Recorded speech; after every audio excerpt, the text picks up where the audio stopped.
తెల్లవారితే చక్రవర్తి అయి రాజ్యమునేలే రామయ్య తండ్రి మాటకై పదవిని బదలి అడవులకేగెనయా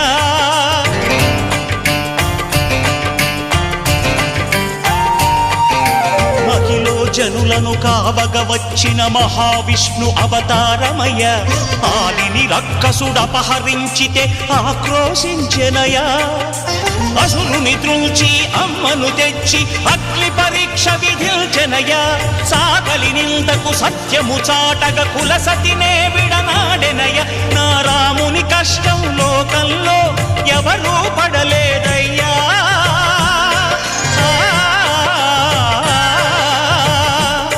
నా రాముని కష్టం లోకంలో ఎవరూ పడలేదయ్యా సత్యం ధర్మం త్యాగంలో అతనికి సరిలేరయ్యా కరుణా హృదయుడు